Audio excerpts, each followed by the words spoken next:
We do have satellite radio. It's XM radio.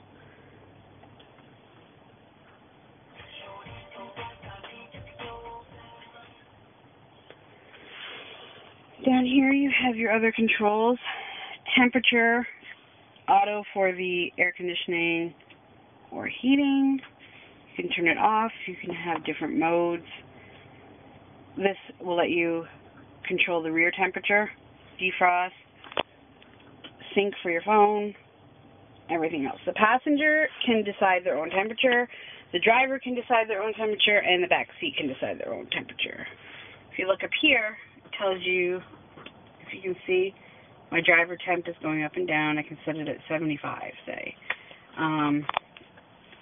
The passenger temp is at 72, and the rear is off right now. I just shut it off. If I hit auto, it's going to make sure the car gets to those temperatures. I'm going to shut it off right now, though. There's your EV and your Econ buttons. This is for hybrid mode. We use these when we're going through really slow traffic. So things like we were in a traffic jam, there was construction. If we weren't going any more than 25 miles per hour, it would kick in and it would use the battery instead of wasting your gas. You can control the temperature here as well. This is cruise control. Pretty simple to use. When you're ready to use it, you hit the side button, get to the speed you want, press down to set it. You can press up or down to adjust the speed accordingly. One thing I did like is that when you press on the gas, it does not shut the cruise control off. It'll just slow down to the speed you want to go to, and then you can either hit the acceleration button or you can go up for speeds when you want to speed back up. Up here, these three buttons are universal garage remote opener. We don't use that. It's to turn the lights on. Oops. This here is for the sun or moon roof. I'm not exactly sure which it is. There we go. It tilts up or down. So I don't know if you can see here. I've got it tilted up right now. And you can tilt it back down. You can also slide. So it opens up. And things are falling inside now from my tree. So we will close that back up.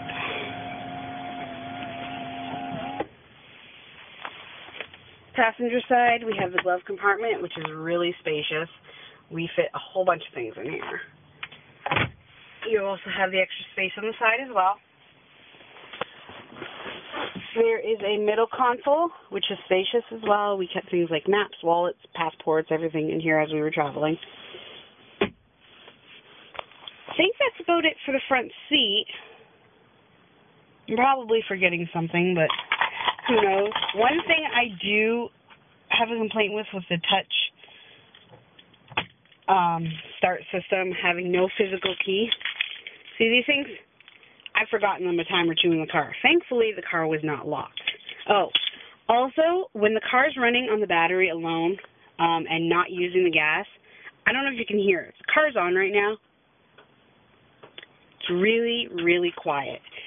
You'd almost think that the car was off. There's a couple times where I stepped out forgetting to turn the car off. So you need to watch if that's lit. That's lit. Car's probably on. All you have to do to turn it off, just press the button. Everything goes off. Take you around to the back seat.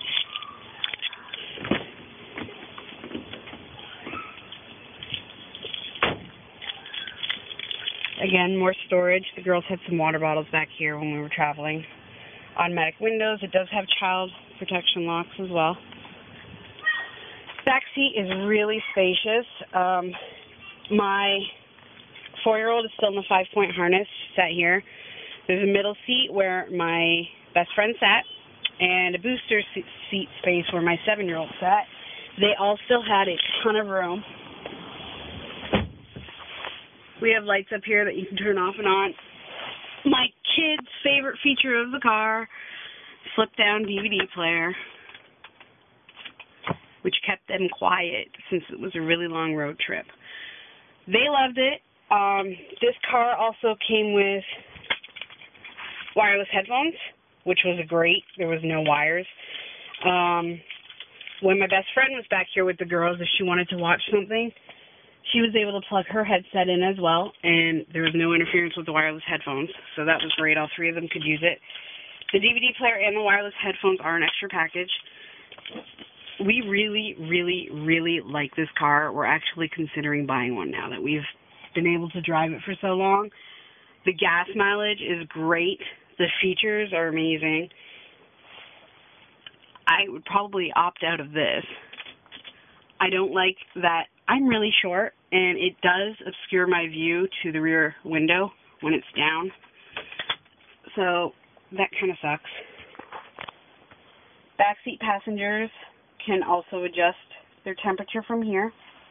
There is also cup holders.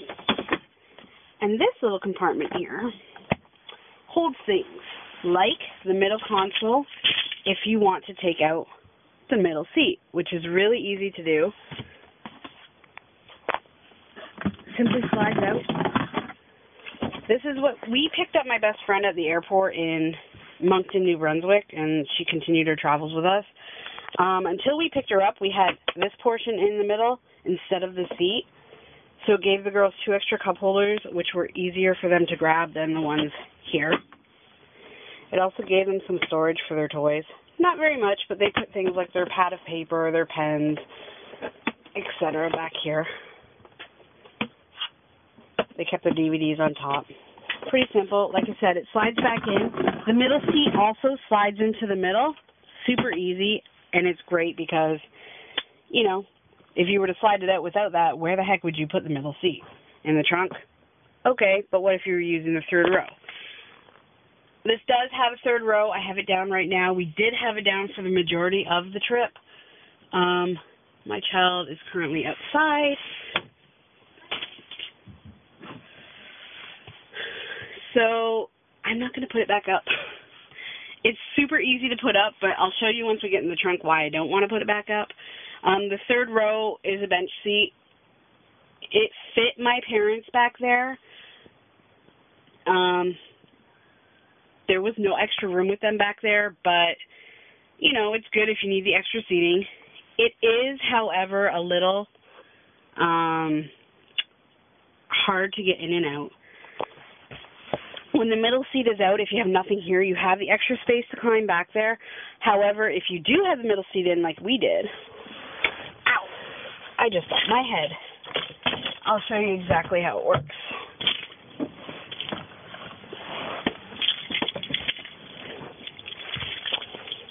Here's the seat.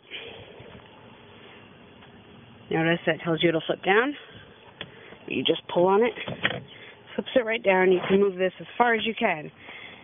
If you move the front seat up, it'll go up more. But, like I said, normally you have somebody sitting there. It doesn't give you much space at all to climb back there. I could climb back there all right. My parents had a little bit of trouble, but they ended up doing well. That's the third row that's folded down. There's 2 headrests there for people. Super simple to put the seat back. You just push it right back. That's about it with the back seat.